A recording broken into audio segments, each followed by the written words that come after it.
आयरियानम। जय बोलो परम पूज्य आचार्य गुरुवर श्री विद्यासागर जी महाराज की जय जय जय। आचार्य श्री समय सागर जी महाराज के, मुनि श्री प्रमाण सागर जी महाराज के नमोस्तु गुरुवर, नमोस्तु नमोस्तु।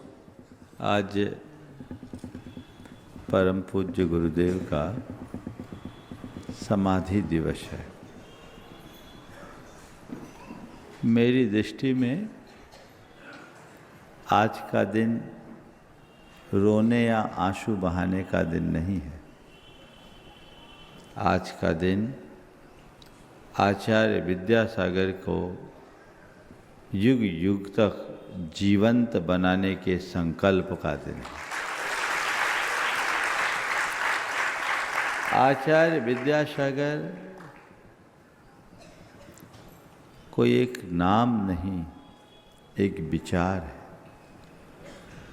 आचार्य विद्यासागर एक व्यक्ति नहीं, एक विभूति है। एक ऐसा विचार जो हमेशा जीवंत रहे, एक ऐसी विभूति जो युग युगांतरों तक अमर बनी रहे। हमें उन्हें उसी रूप में देखना चाहिए। अगर हम गुरुदेव को एक व्यक्ति के रूप में देखते हैं तो हम उन्हें बहुत छोटा बनाते हैं, और यदि हम उन्हें एक विभूति के रूप में देखते हैं तो हमें आचार्य विद्यासागर में गौतम स्वामी दिख जाते हैं, आचार्य विद्यासागर में भद्र बाहु दिख जाते हैं, आचार्य विद्यासागर में आचार्य कुंद के दर्शन मिल जाते हैं, आचार्य विद्यासागर में समंत भद्र दिखाई पड़ने लगते हैं, आचार्य विद्यासागर में पूज्यपाद अकलंक और वीर सेन की छवि दिखती है। आचार्य विद्यासागर में वे सारी विभूतियाँ दिख जाती है जिससे श्रमण परंपरा पल्लवित रही। आज विभूतियाँ मूर्त रूप में हमारे बीच नहीं हैं, लेकिन वे सब अमूर्त रूप में आज भी जीवित हैं, और आज ही नहीं युगों युगों तक जीवित रहेगी। मैं आप सबसे कहता हूँ, आचार्य विद्यासागर अमर थे, अमर हैं, अमर रहेंगे। उसे पहचानो। क्षणिक भावुकता में जीने से कोई लाभ नहीं। अभी अवशेष गीत गा रहा था, विदा हम विदा करेंगे क्यों? हम कभी विदा नहीं कर सकते, इस जीवन में नहीं, भवांत तक उनको विदा नहीं कर सकते, क्योंकि वे हमारे आत्मा के एक एक प्रदेश में विद्यमान हैं। उन्हें अपने भीतर विराजमान करो। ये भावुकता के प्रवाह में बहना भक्ति के लक्षण नहीं, अज्ञानियों की पहचान है। उनने जो तत्व ज्ञान हमें दिया, उन्होंने जो समझ हमें दी, जो सीख दी, जो शिक्षाएं दी, यदि उन्हें हम आत्मसात करते हैं तो हर पल हमारे साथ आचार्य विद्यासागर की छाया बनी रहेगी। ये तो संसार का क्रम है। भौतिक रूप से कोई अमर नहीं है, पर आत्मिक रूप से कोई मर नहीं सकता। विद्यासागर कोई शरीर नहीं, विद्यासागर एक ज्योतिर्मान आत्मा है जो पहले भी थी, आज भी है, आगे भी रहेगी।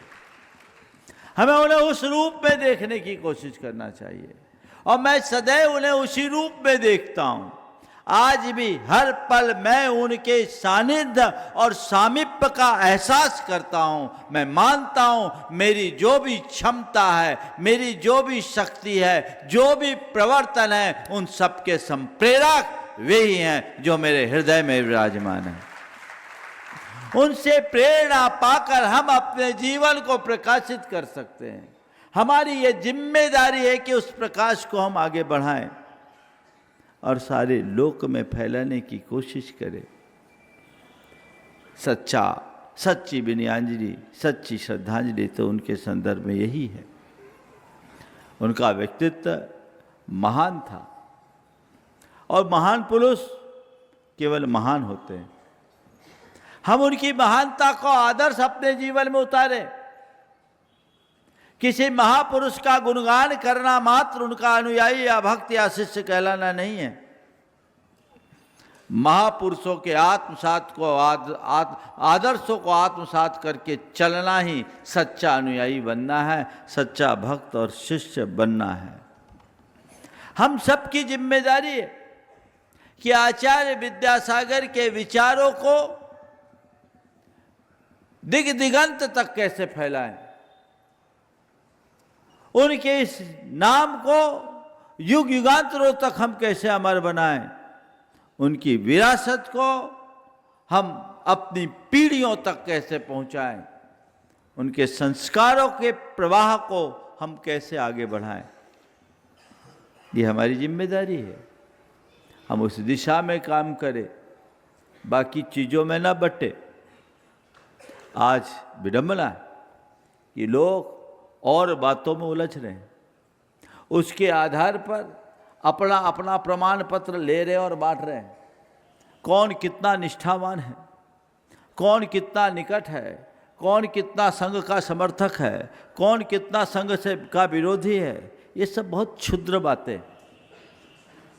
इन सब बातों से ऊपर उठना चाहिए। और सबसे पहली बात तो आज हमें हम और वे को मिटाकर हम सबको एक होना चाहिए, चाहे संघ हो या समाज। व्यापकता से बात करना चाहिए। हालांकि हर महापुरुष के जीवन काल के बाद ऐसा होता रहा है और आचार्य विद्यासागर एक महापुरुष थे, ये सब उसका ही प्रमाण है, ऐसा मैं मानता हूँ। लेकिन हमें यहाँ रुकने की जरूरत नहीं है। हमें उनके रास्ते को आगे बढ़ाने के लिए संकल्पित होने की आवश्यकता है।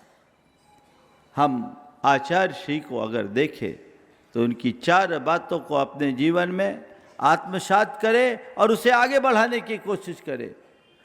उनका संयम, उनकी साधना, उनका सृजन और उनकी समाधि। संयम, साधना, सृजन और समाधि, इन चारों को हमें चिरजीवित रखना है। उनका संयम कितना उच्च था, कितना उत्कृष्ट था। वो आज जो जन जन के हृदय में बसे हैं, उसका मूल कारण क्या है? वो उनका संयम, जो सबका हृदय सम्राट बनाया। उन्होंने कम से कम में अपना काम चलाया, कम बोल करके भी उन्होंने अधिक प्रभाव छोड़ा। आज हमें उस संयम की सीख लेनी चाहिए। आज वाणी का संयम स्खलित होता जा रहा है, कोई भी कुछ भी उनके ही नाम पर बोलता जा रहा है। ये कौन सा आदर्श है?